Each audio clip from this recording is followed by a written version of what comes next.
Thank you very much, Stuart. So I just got a few questions to begin the talk with. First of all, who here has heard the new James Bond theme launched last night? Amazing, or what? How old? She's 18 years old and wrote it. Was it Jamie Ellish or something? Yeah, she's just amazing. So definitely put that in your diaries. Who here's heard me speak before? Well, thank you so much for coming back. And who here has heard that I always start talks with 3 questions? Yes, you will have done well. I'm going to disappoint you today because I usually start this talk with 1 question. But I have to say, every time I've asked it in the past, it goes drastically wrong. So before I ask it, I'm going to explain it. Okay, I'll put the question up there. In order to achieve your desired income, how much do you need to earn for each hour you are at work? Now, typically what happens at this point, people go, oh, well, I charge £60 an hour.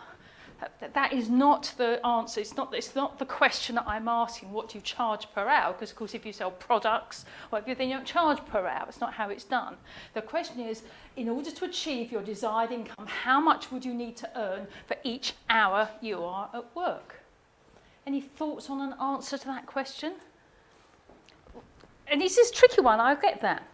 Because, for example, I had one client, she makes organic products and non-allergic products. And typically, say a bottle of her stuff cost her about £5 to make. She was selling it to retailers for, I think, £7.28. Well, that's not much of a margin. She's got to sell an awful lot of bottles in any given hour to generate any kind of level of income. And she kind of hadn't thought about it like that because there's actually quite an easy relationship between your income and what you need to charge. Because if you want a £30,000 income, you need to generate for the hours you are at work, and this kind of doesn't count right now, the hours you're at work, you need to generate about £30 an hour. If you want a £60,000 income, you need to generate £60 an hour. If you want a £200,000 income, you need to generate £200 an hour. And I'm basing that on the idea that you work 48 weeks in a year. Many of you will want to do less than that. And your paid work covers about 20 hours a week. Now, whether that's generating contacts to sell your products through, and creating, doing costings perhaps, devising new formulas in her case, those are all things that generate a product that's going to create income, or whether that's actually being in front of clients, if you're a therapist or a consultant. If you want, and most business owners you ask, and I have detailed conversations about income, which does get to the heart of the matter. Why are we all doing this? Why are we not just wage slaves turning up letting someone else take the strain? Why are we doing that? Most people will come up with a number of something like 60 to 100,000. That's what they, in their ideal world, that's how they see it. Yet what they're doing, the activity they're doing, their behaviour is of 20,000 or 30,000. They're not charging enough, they're not generating enough income that could ever support that kind of level, which is why pricing is at the heart of the matter. If you don't get that bit right, so this is what Wikipedia says, a nice complicated definition of pricing strategy. A price can be set to maximise profitability for each unit sold or from the market overall. It can be used to defend an existing market from new entrants, to increase market share within the market, or to enter a new market. But I think, put more simply, the income you earn and the price you charge are just related. And I think, so really getting to grips with what do you want to earn out of your business, and start to think about, is what you're selling and the price you're selling it for ever likely to generate you that? Because I think that's where most small businesses go wrong. You don't have an organisation of sort of 200 people behind you who are all generating this for you. Most of you are doing it on your own, or you've got maybe 1 or 2 people to help you. And if you don't get the pricing right, your ability to ever earn the income you set out to is incredibly limited. So I invite you to think about that question. So you need to have real clarity about what you want to earn is your starting point. So by today's talk, prices, strategies to help you decide how much you should be charging. So before we start then, who am I? I'm Vanessa Lanham-Day. My business is On Track Marketing, which I've now, so where are we now? 2000, yeah, 32 years I've been doing it. They said the first 3 years were the worst. I've got to tell you, that's not how it works at all. Those challenges never change. But I describe myself as a business growth inspirer, mentor or speaker, but many people know me as the butt kicker. I make no apology for the fact I ask quite tough questions of my clients. I hopefully will ask some tough questions of you guys today, and I try not to let you get away with stuff. Yes, I'm really good at helping people get shit done, would be my mantra. I have a tendency to speak quite quickly. I apologise for that, but we will have that opportunity for questions a bit later. But I do have a book. I always share people some of my resources. Pricing is at the heart of marketing. It's not a separate science, it's a part of your marketing. So I have a really good book on how to simplify your thinking about marketing. You're very welcome to have. I always offer the opportunity to have a talk with me. Any serious people in the room who want to take their business to the next level, I will be giving you an opportunity to book in for a chat with me at the end. And as I say, we've got questions in the second part, and we'll discuss some things. So who gets this? Whose grandma told them this? Whose parents instilled into them the idea that you get what you pay for? Does that sound familiar? Hands up to anybody, yes? Buy cheap, buy twice. Who's ever sort of installed a crappy kitchen and 3 years later you're wishing you'd spent a bit more on it because the doors are hanging off and so forth. So we all get this idea, don't we, that spending the right amount of money would generally give you a higher quality product. I think it's kind of in our natures to understand that. But what I tend to see with business owners is that they abandon that strategy when it comes to their own pricing. Because, well, I've not been doing this very long. There's much bigger people out there, much more experienced than me. Well, I work from home. And they find all these reasons why they need to bring their price down through fear, usually. So many businesses get caught in this notion of this race to the bottom. They're so afraid of not winning the work. They'll bring their price down. What's everybody else charging? Well, let's charge a bit less than that, shall we? And if you think about what I said at the beginning, that those two concepts, the idea that thinking about what you want to earn and this race to the bottom are really quite polarized pieces of thinking. So why do we think that is? Why do people do that? What gets in the way? Stuart? Yeah, confidence that, no one will spend that much money on little old me. I'm probably not good enough. Does that resonate with anyone in the room? Anybody sort of nodding? Going, any other reasons? What gets in the way with our pricing? The customer can't afford it. They don't pitch themselves to the customer who can afford it. Yeah, that's interesting, isn't it? How many of you found yourself thinking, oh, they probably can't afford it? And do you get a reasonably detailed financial analysis from your customers before you work with them? I spend a lot of time talking with them about what they want to buy from me. Yeah. So they kind of talk about their finances and stuff. But you don't really know what they can afford, do you? And you don't really know how important it is to them. No. So that's an interesting one. It's imposing your values about money and what you can afford onto other people. You've got absolutely no idea what's going on in their world and how important stuff is to them. So I think it's this stuff, to put simply, it's called head shit. Everybody suffers from head shit. All this stuff gets in the way of what people can't afford to do. I work a lot with some personal trainers in Guildford, and thankfully they've now kind of got through this. But to invest in one of their programs, a monthly program with them, people pay £350 a month, which is a lot more than if you go to Virgin Active. Oh gosh, it's a lot more. How can I get people to spend that? Well, you've no idea, A, what they can afford and what's going on in their world. Maybe they've had a major health issue and losing weight and getting fit has suddenly become the top of their priority. They're prepared to spend money like they've never done before on that thing. It might be a status thing. Personal trainers I go to, quite a lot of people do that. Some people it's timing. I'm a investment banker in the city. I earn shed loads of money. I come back. I don't want to do thinking. I want to turn up, have somebody bully me for an hour, then go home and crack open a bottle of champagne. You don't know what's going on in their world. It's not for you. But the chap who said to me, "Oh, he can't afford that," he just had his second new baby. And my guess is his views about money and security are very different, to 40, 50, 60-year-olds who are working in the city, who are many of their clients. So we have this thing, we impose your values onto other people, and I suggest you get away from that.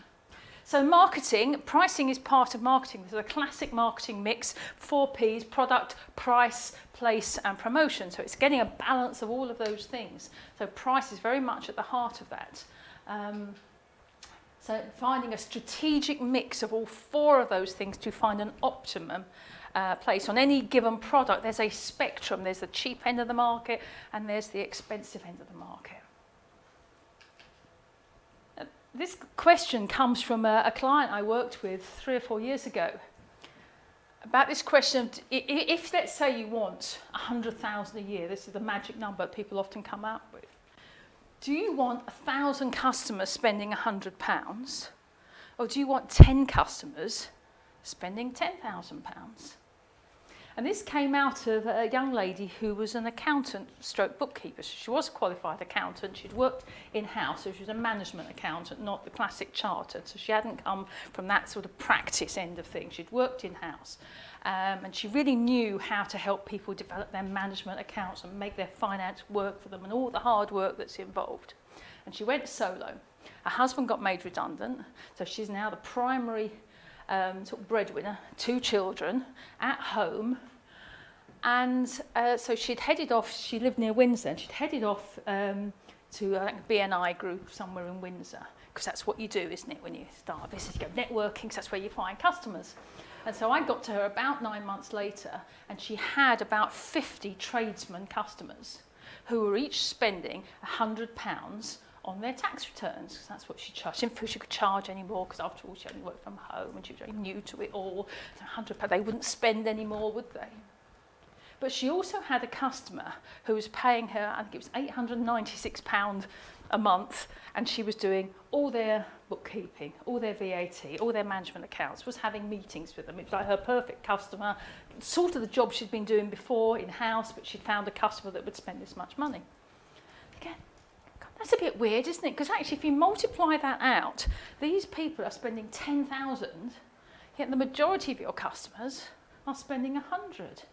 So, and nearly all of them in December and January, because those people don't get their stuff straight until right at the last minute. So your choice, if you want to earn the 100,000 because your husband's been made redundant and she had a part qualified accountant working for her and she was paying them 40,000, so she wanted to net about 60. If you're going to get anywhere close to that, your choices are you either got to find 1,000 people to do shitty tax returns, mostly in December and January, or you find 10 of those other people. Which do you think is easier? I mean, seriously, which is easier? I mean, I know those are big conversations, getting someone to spend 10 grand, I get that. But you've only got to have one of those conversations a month, haven't you? How many conversations have you got to have to get 1,000 people spending 100? It's a huge amount. And you think of all the people who don't buy and just want to chat about it and have no intention of buying. The volume of activity she would have to create to have any chance of achieving her business goals with that first model. But of course the reality is you get to somewhere in between. But the outcome of that conversation meant she started looking at doing packages. So she would have her sort of £200 a month, £300 a month packages. She had her sort of ultimate was like 550, and then she did bespoke stuff like this. But what it meant was that her average sale immediately went up to about 2,500 because she wouldn't sell anything less than £200 a month. So it was a massive change in her thinking, which went away from this, people won't want to do that, they can't afford it.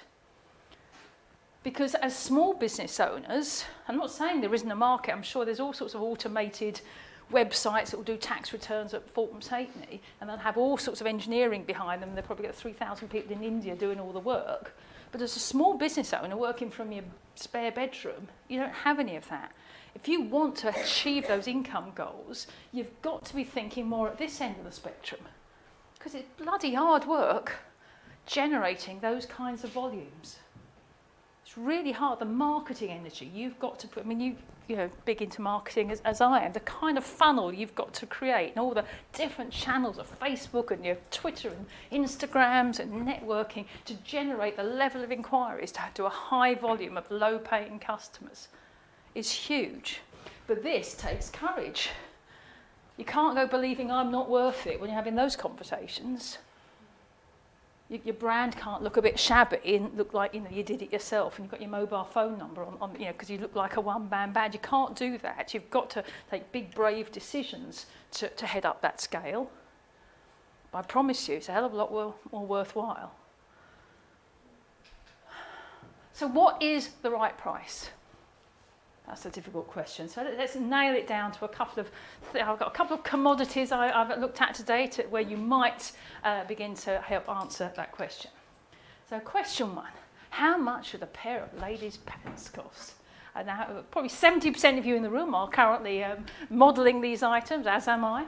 So how much do you pay? I'm not going to, you know, in that way. How much did your pants cost? Tell me. How much? Yes, you! How much did you? I mean, what do you pay for pants? Where do you go? Actually, no, this is the state of life I've got to. I get it from Sainsbury's and I got it on my nectar. Okay. Excellent. So free pants over here. Well, typically, what do people pay for? They're more comfortable than when I was in my 20s. Less thongs these days. But typically, what do people pay? Sorry? £12.50 for a pack of 5. Pack of 5, okay. Anyone spend more than £12.50 on a pack of... Oh, I say, you interesting. No, I actually bought some pants the other day.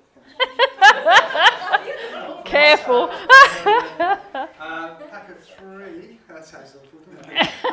Was £24. £24, so they're upmarket pants. Well, Yeah. it was Marks and Spencer's as well. Yeah, so Marks and Spencer's, you've been in your free nectar. I should have gone to Sainsbury's. Well, I did a bit of a survey. So, Marks and Spencer's, the nation's favourite in the pant buying department. And most women will buy packs of X because they're good value. So, Marks and Spencer's at the moment, you can spend £7 for a pack of 5. I mean, there are a number of different ranges they have, but kind of at the low end of the market, £7 for a pack of 5. But equally in Marks, you can spend £15 for a single pair. So a pack of 5 of those is £75. Very different proposition. However, if you want to head up the scale just a little bit more, if you go to Harrods, now a pack of 7 is £165. Now, uniquely, they have each of the days of the week on them, which, that adds a lot of value, doesn't it? I mean, never again do you have to worry, which pair do I wear today? That's you to pay that amount. You probably do need to know what they're. Well, exactly, yes, so those things perhaps don't come quite as naturally to you. And if you go to Rigby and Peller, who are just around the corner from Harrods up in London, £130 for silk lace pants. I'm very comfortable they are. Doesn't rub on the metal. So I don't know, what's the right price for a pair of ladies' pants? I mean, they're all legitimate, aren't they? They all achieve the same goal. Maybe some have additional goals that they achieve, but they all do the same fundamental job, yet all those prices are options. And because most small businesses are in the sort of £7 pairs for £5 end of the market, and struggle perhaps to move into these higher level products. So it all depends on your customer. Now, I'm sure you have sessions here where you talk about customer avatars. Oh, yeah, I've done all this before. Yeah. Well, unless you really get to grips with who your customer avatar is and where on that spectrum they sit, are they, a 7 pairs for £5 kind of a customer, or are they at the £130 end? Because when you're in the £10,000 a year department, you are more at this end of things. It's a harder sale, isn't it? You've got to have a posher shop and more skilled salespeople and very beautiful packaging and tissue paper and labels and advertising. The website's got to look. There's more effort that goes into that, but the income and outcome is worth it. So, given the auspicious day on which I speak, how much should a bunch of red roses? So this is a question for the gentleman in the room. So what did you spend on your wife's roses this morning? Nothing. Excellent. That's how much a bunch of roses should cost. Any of the gentlemen in the room bought roses this... Sorry? £8. So where did you get yours from? Tesco. In Tesco's, okay. £30. £30. Where did you get yours from? From Tesco's. Oh, it's even Tesco. Ooh, okay. Anyone else? I shouldn't say really. I think I might have yours on here. No, £25. 20. Where did you get yours? From Morrison's. Okay, so the supermarket end of the spectrum is well catered for in this room. Okay, I did a bit of a survey. Sainsbury's Sweetheart Roses. Now these colour may vary, so you're not guaranteed getting red ones. I'm not sure. I mean, they look like proper roses, don't they? But I don't know if they're the end of the range, end of the day. Who knows? But they're £2.50. So.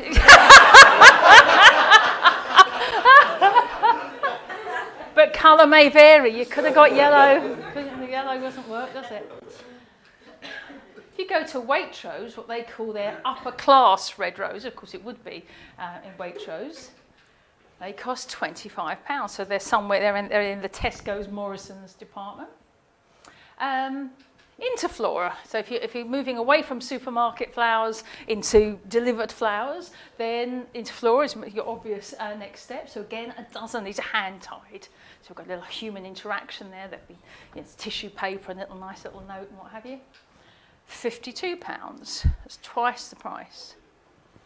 But of course we know there will be some people that are going to be able to charge quite a lot more. So I thought, where might I find people who will charge more? So I'll back to my old favourite around the Harrods department. Harrods do flowers, but they don't quote them online. So I thought, let's find a Harrods florist. So this company, Knightsbridge Flowers, so a dozen red roses, same as everybody else. And there's just 65. So I thought that's quite surprising, given it's central London or the cost of the premises quite a lot more. There must be somebody that's charging more than that, I said. They're nipping down the road to Sainsbury's. That could be it. So I thought, is there somewhere else? Now, the problem with the somewhere else that I found is they don't do anything as down market as a dozen red roses, because obviously if you're really posh, you're not going to be limited by that small number of roses. However, the Neil Strain Floral Couture Art, which is also in Knightsbridge, they're super deluxe, 48 red roses, and that you can see. So you get a lot of green stuff as well. There's all bits in between and what have you. £1,245. But someone's buying it. Gary, you My hourly rate. gonna have to go way up. £311 for a dozen. Yeah, isn't that amazing? But you get Neil Strain's Floral Couture Art. I bet the people in there are very posh. I bet you have a very interesting customer experience when you walk in there. Again. Exactly. Yes, you could nip round the corner to Rigby and Pellers to complete the parcel. What a good day out. Again, it comes down to customer avatar. Which of those is the wrong price? I mean, none of them, arguably, but different people are buying at all those different levels. How much should a flight to Singapore cost? Now, I realise that may not be on many of yours sort of hit list right now, but for me, it's interesting because my nephew lives in Singapore, and the rest of my family next week are heading there for a 3-week holiday, followed by, they're there for 4 days, and then all heading on to Vietnam. We weren't able to go. I'm devastated, obviously. But seriously, so we looked at the Singapore flights, and I did this talk last year, and I came up with this. And Singapore Airlines were the first people to come up with first-class suites. So it's no longer just the first-class pod, with all the champagne and all the lovely stuff. These are proper suites that have doors to them. So down the side of the plane is like a little double door, and you go in and you get a suite. So. And this is what it looks like. They were the first people to have a double bed on board, so that's what it looks like. And it all folds down for the daytime. You've got these beautiful TVs and roses scattered, and obviously the food's amazing, and what have you. So I looked at the price of that. So just imagine during a rough life.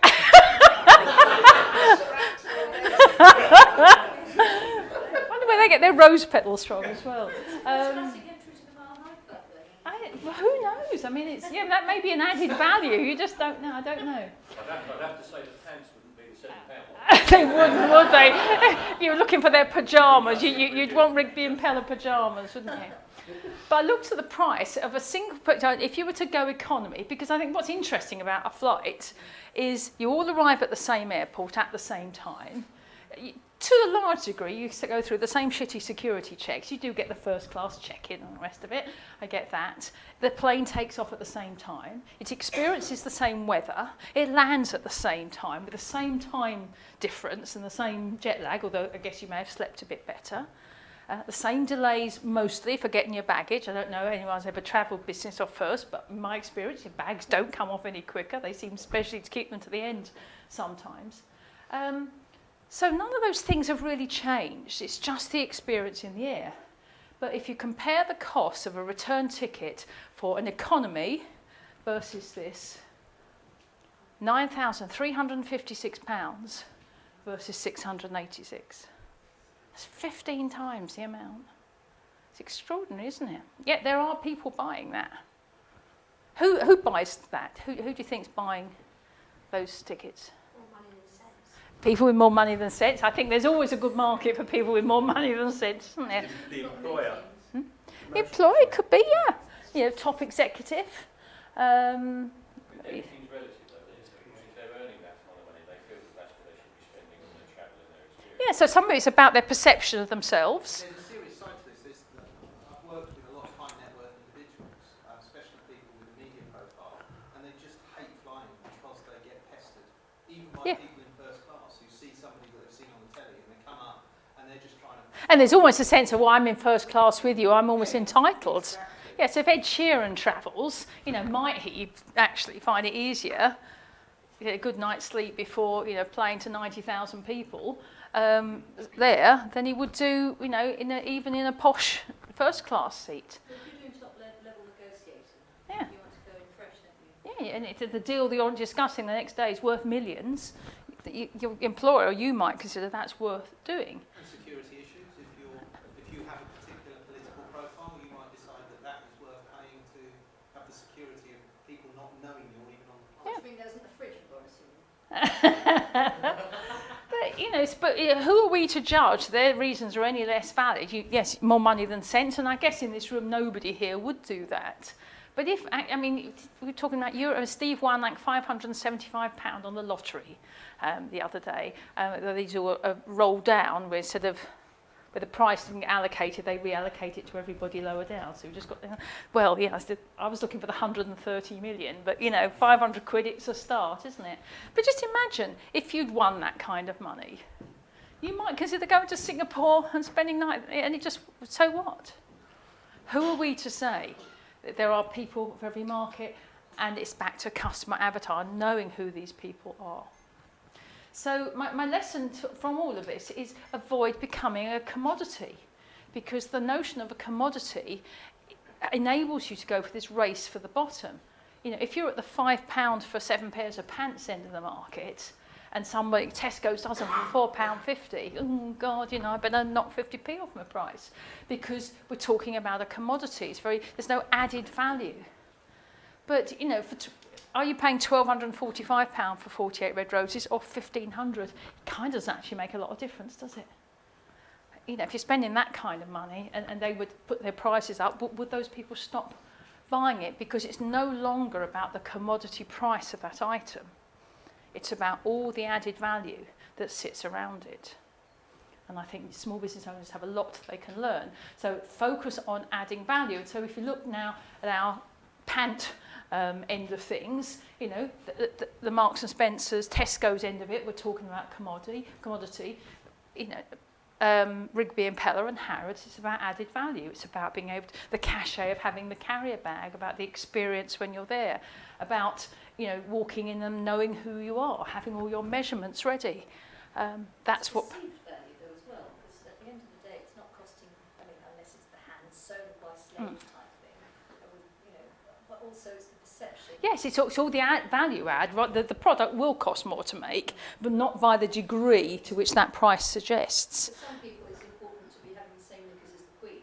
Yes. And others it's just like, well, I need a pair of knickers, I'll go to M&S, but it's the perception. Of Yes. what's important. So finding people who have more of that mindset, who value those other things. I know it's easy to go down that more money than sense, but, you know, in truth, if you think back to my lady and her accounting, You know, did the guy who was spending 10,000 a year with her have more money than sense, or did he really value having kind of an in-house finance director effectively? You know, was the time that it was taking her better money spent than it was spending, you know, for the time he was spending? Was he making better decisions because he was being properly advised?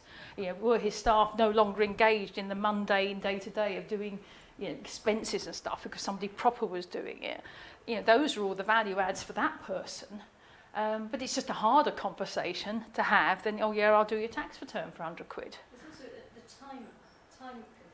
For somebody who's a busy, let's call it the average busy mother, you know, like I am, I'm shopping, I'm getting guinea pig food, I'm getting a pair of knickers, I haven't got time to go off to the shops. Yeah. There's also the type of lady who's filling her time, who hasn't got anything to do with her time to spend her Who you know, and a lot of men will buy these. It will be the gift end of the market, and they'll want to. I've no idea what knickers she wants, but I want at least to look like I made the effort. But if that woman is going off to Ruby and Keller and is getting a cup of tea with it, a bit of a chat and stuff, her time is being filled. It's actually an experience. Yeah, the whole thing. Which is Yes. what you're paying for. How did you feel about your free nectar knickers? Was it an experience? I got a bargain. So I was at a pay for it at £5 or whatever it was. Sure.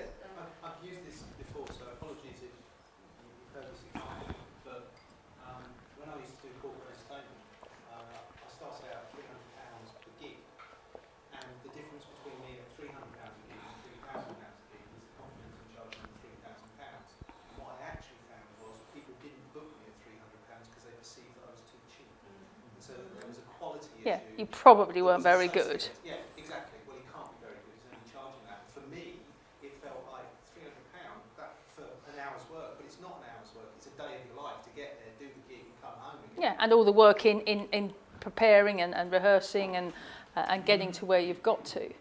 But that comes back to headshit. Yeah. From the very market that could be rewarding you by undercharging. But and the first day you had that telephone, because I think it was on the phone, wasn't it? You've told me that before. When you had that telephone conversation, how did you feel? I mean, I had sweaty palms, I felt nervous. What if they say no? And then I just thought to myself, they say no. They could say no at £300. I've had that conversation at £300. What difference? It's headship. yeah, but it was still a scary thing. But how was it the second time you asked for that amount of money? Much easier. So it's about going through that pain.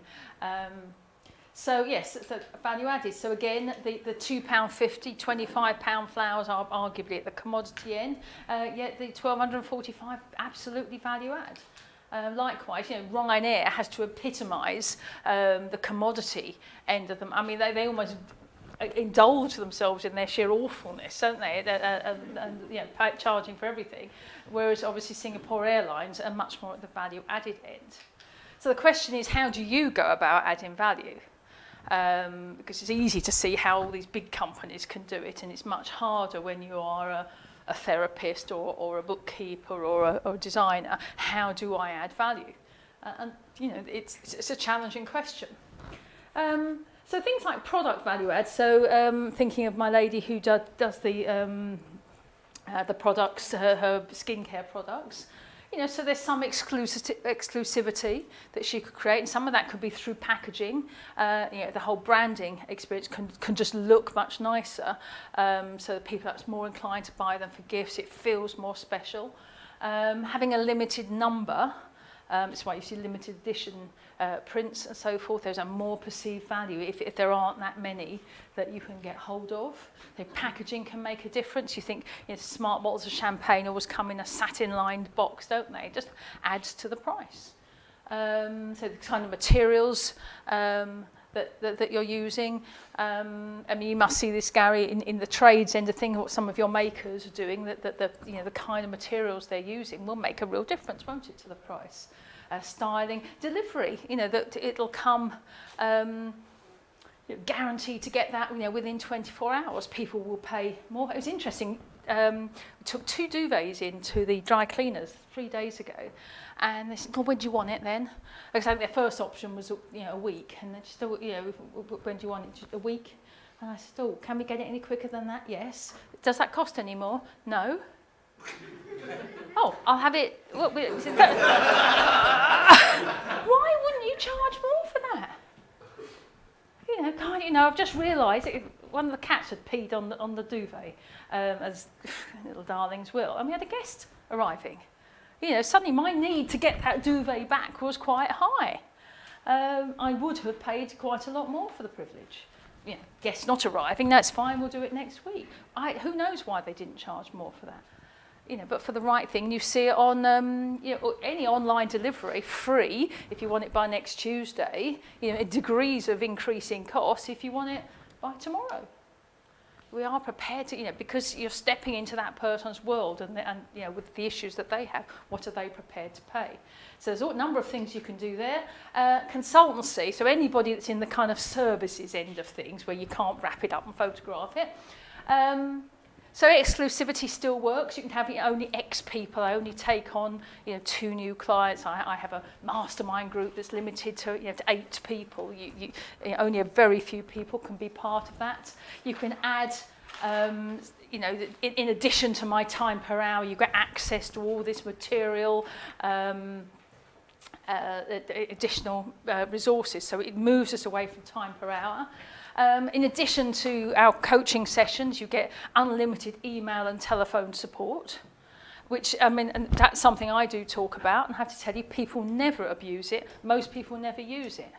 But it can be a really vital tool in selling. It sounds like something. It could be hugely valuable. It will make a big difference to buying decisions. That you can have a 999 call 24/7, one of those in a year. I've had 2 in my lifetime from people, and they're never in the night, I'm delighted to say.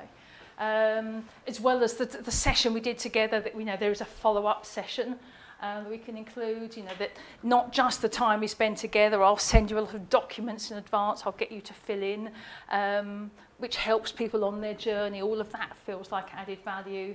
The notes to sessions you did, say lifetime access to content, being part of a Facebook group, inviting people to, we work one-to-one, but once a month I have a group webinar with all my clients. They can be part of that. If you're doing group work with people, to say, but every client gets a one-to-one session once in that time, or once a month, or what have you. So there are all ways of moving away from this price per hour, because the price per hour is a commodity. Well, you charge what? £80? That's expensive, isn't it? No, I charge £500 for this process, where you get X amount of my time, access to all this content, access to my group webinar, unlimited email support. So we're no longer talking about £60 or £80 an hour. We're talking about a £500 process that has all these other elements attached to it. And I promise you. Be prepared to follow through with that, because I remember when I was doing my consultancy a few years back, and I was wanting to move into this, but didn't have the time to commit to be able to do that. Even now, if I want to go back to reinstating my consultancy work, I know the value I can offer puts me at a different price point, which would actually then have the expectation from the customer to deliver on that price point, and I can't. Well, fair enough. You said you've got to be able to do it, but it's back to, it's much easier supporting half a dozen clients in that big way than trying to sell 20 clients an hour of your time. You've got to find all those new conversations. I mean, interesting. So I'm, it's an age thing, I think, but genealogy has made an appearance in my life. And I particularly wanted to do a genealogy report for my niece and nephew at Christmas. Their father died when particularly Lucy was quite young, and Justin was a fair bit older. And I think they both lack this kind of anchor in their life of knowing more about their dad's family. So I paid to have their family tree done back to about 1750 or so. So I sent an email. So I went to the old Genealogy Association, can't think what it's called, website, emailed half a dozen people that were in the right sort of geographical region. And same email to everybody, because you always know most people won't reply, so hopefully we'll get 1 or 2 out of that. So just true to form, I think only half reply. I sent 8 emails and I got 4, maybe 5 replies. And most people came back and said, my hourly rate for this kind of work is £25, £30 an hour. That seemed to be the typical thing. And most people took up to a week to tell me that. One guy phoned me the following day, because at the bottom of my email, my phone number was on. He said, talk me through a bit about what's the reason for doing this. Oh, okay. So I told him about my niece and my nephew and where we needed to go with it and what have you. And he said, well, what I normally do is do a report. I'm trying to think what he called it. It's a single name, so their name's Maguire. So it wouldn't go on all the offshoots of all the marrieds and what have you. It would take the Maguire name back. It'd go back, into the sort of 1700s. All the documents that I discover, all the censuses and the birth and marriage and all the military records you get. I'll give you copies of all of those. I'll take all these things. It's typically a report of about 8 to 10 pages long and all the support document. And I charge £350. If you do 2 names at the same time, so like both grandparents, 650. And I said yes, because it was so much easier to say yes to that than £25 an hour. I don't know, how long is it going to take? And so he helped me, he gave me all that. I hadn't even thought about all those additional documents. And it was amazing. He must have sent me 40 documents. It took bloody ages to print them all out. But it was fantastic. It was exactly what I wanted. On the face of it, he charged more than anybody. And he could do it in time for Christmas. And he phoned you the next day. And he phoned me the next day and had a proper conversation with me and got to the heart of why I was doing it. So, marketing mix. So, hopefully I've established where price fits into that, because how can you design those products if you haven't got a sense of where you're going to sit on that spectrum? It's back to being this strategic mix and optimum value. So the last element then, I just want to talk to you about how you can play with pricing to get the results you require. And I've done this talk 2 or 3 times before, and I know this is the bit people go, oh, that was amazing. So I hope I won't disappoint in the amazing department. But has everybody here heard of the paper called The Economist? Dead famous paper? Yeah, been going for donkey's years. So The Economist, initially in print, because that's how everybody used to buy things, and then obviously they went for an internet only and they printed it all on the website. So they offered people these 2 choices, so you could be a member and you would regularly get their content. So you could get just the internet content, and it was £59 a year, or you could get both the internet and print, and it would be £125 a year. It's fair, doesn't it? You get the magazine comes in the post 12 times a year. So 32% of their customers opted for the combined, but you see the majority, 2/3 of people opted for the cheaper version. Yeah, it seems reasonable, doesn't it? They then had a rethink about how could they create greater value, because they looked at their income and they needed to up the income. And they changed it by adding in one single different product. So they now had an internet only at £59 a year, exactly the same. Internet and print, £125 a year, exactly the same. But they offered a print only version. It was £125 a year. So you got the choice. You could either have just the magazine through the post at £125, or you could get the lot, access wherever you were. And look what the difference that made to their sales. Vast majority of people opted for the higher value. Why do you think that is? This is a classic conversion optimization. Exactly what I'd have said. Well, it is, because it's comparative pricing. Yeah. I can have internet only at 60 quid, print only is 125. I can have both of those for 125. For the same price. It's stupid not to, isn't it? So Isn't that clever? Just think of the difference that made to their income. Again, I see how that works for the economists, because they're a big company, aren't they?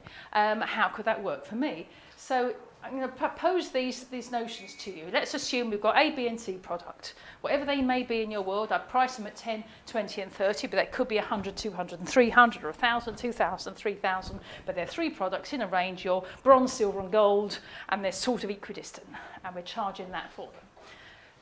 Which ones do you think are likely to sell most? 20, so in the middle. Yeah, that's typically what people do. So that's the first one, and maybe there will be some of each, but probably there's a little bit more drift down towards £10. So just on an let's say that gives you an average price of £15, might be £17.50, might be a bit higher than that. So let's say it's exactly the same products, no changes to the products at all, but what if you price them like this? So our gold package is now doubled in price to 60. Which do you think is most likely to sell now?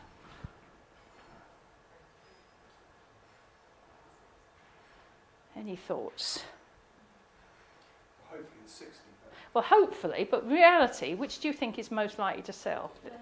£10. Okay, well, evidence suggests it's this one, because for only £10 more, I get quite a lot more. Oh, it's a bloody leap to that. Oh, I'm not prepared to spend all of that. I don't mind spending that. What might I think about the £10 product? Probably a bit cheap, but for an extra tenner, yeah, I'm prepared to go that. Oh, I'm not prepared to do that. Okay, so how about this version? So that arguably brings your average price closer to £20. So what if we did that? £5, 25 and 30, and these are the same products. We haven't changed the products. Which do you think is most likely to sell now? 30. And why? What do we think about the £5 product? Yeah. Yes, it must be really awful, mustn't it? That's real basics. There's only cheap people buy that. So you think, oh, I might go for the 25, but for just another £5, I may as well. So it's the kind of opposite of the one in the middle. So suddenly, our average price has become closer to 30. So my point is, by playing with pricing, you don't have to deliver of what's, oh, well, I do twice as much work for the middle one, therefore it needs to cost twice the amount. I do 3 times as much, therefore it's got to cost. You can do what you like. That's the joy of being a business owner. You write the rules. You do whatever you want with your pricing. And I want to show you this example to prove exactly that. Now, this is a different personal trainer. But he was my personal trainer in about 2008. Amazing guy. He's gone on to become kind of leader of the independent fitness business world. He's got an amazing gym up in London. A Farnham guy, real powerful businessman. And he brought the notion of what they call small group personal training or semi-private training. So instead of one-on-one, they have groups of 3, maybe 4 people. Because the one-on-one model is actually unsustainable in business terms. And not least because people get very attached to the trainer moves, all the clients move with them. So this is a way where people's connection is more with the gym and less with the trainer. So from a business point of view, it's sustainable. So this is how he priced his products up in London. So you can still get one-to-one, and if you have 1 session a week, it's £1,000 a month.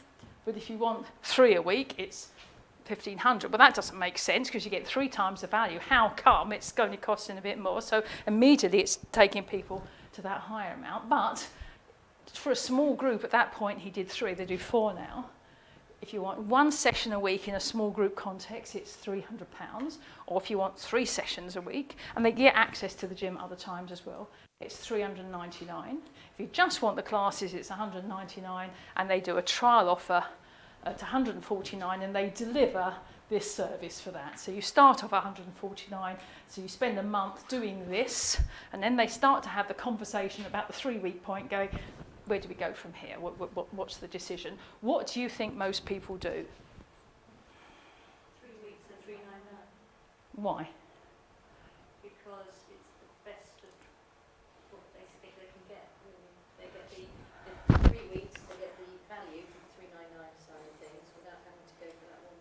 Yeah, so that's kind of astonishingly more expensive. You know, some people might want, the people who spend £1,245 on roses may go, that's me, I don't share my sessions, I'm happy with that. But, you know, why wouldn't they go for just 1 session a week? It's a lot more expensive by comparison, isn't it? And you're absolutely right. So it's where they start with the trial offer, when they start their conversations, because it's obviously not a lot more. They know they're prepared to spend that because they've already done it. So it's not that much more. But of course they've been having that. So it's kind of, but if they're prepared to spend £149, they'd be prepared to spend £199. But if they're prepared to spend £199, probably the £300 conversation isn't going to be that difficult. But hey, if they're prepared to spend £300 and for 3 times the amount, they get the package they're being delivered. Not surprisingly, so that's number 2. That's where 80% of their sales. And it doesn't make any sense in terms of value. It doesn't need to make sense. People go, oh, well, that's just not fair. Yeah, you're probably right. But that's how we do it here. So was the intention that the first ones would never get sold? Yeah. I mean, they do have a few people, and they can't come in at premium times because that's full of small group people, so they have to come in the afternoons when nobody else is there, and that's the kind of Knightsbridge set probably. They're in Queen's Park, right by Notting Hill, so there's lots of those kinds of people up there. But the vast majority of their people do that because he's played with the pricing. And I think that's really interesting. And he's, you know, it's a small business. He's got one gym. I mean, he's now got this big association, but that was when they had one gym. He did that. He's led them there. Yeah.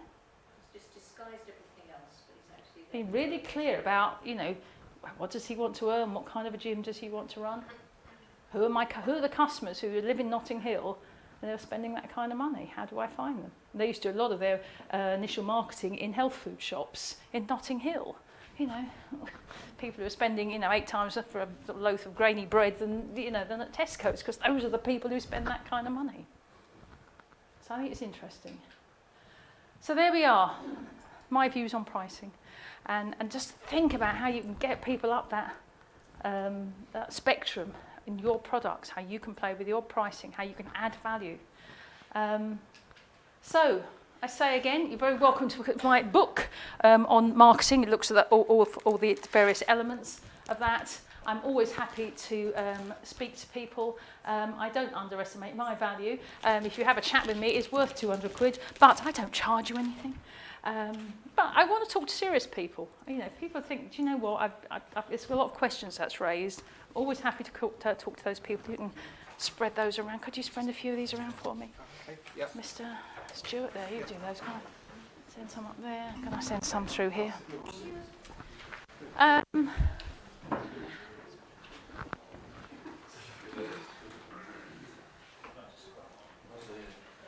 So thank you very much for coming along today. Hopefully I haven't overrun by too much. And so we're going to have do we have a break now? Is that how it works? Yeah, We have a break now, and then we're going to come back. And this is the question I really want. Oh, well, no, not that. No, not that. Anyway, we're going around in a circle again. That's what it is. It's the way they've done the thing. So just want to talk about how pricing could work for you. You know, what questions does that raise for you in your business? Let's have a chat about it and challenge some of that bits of thinking that's telling you, oh, I couldn't possibly. I think that could be an interesting conversation. So I hopefully see as many of you after the break. Thank you very much. Fantastic round of applause for Melissa.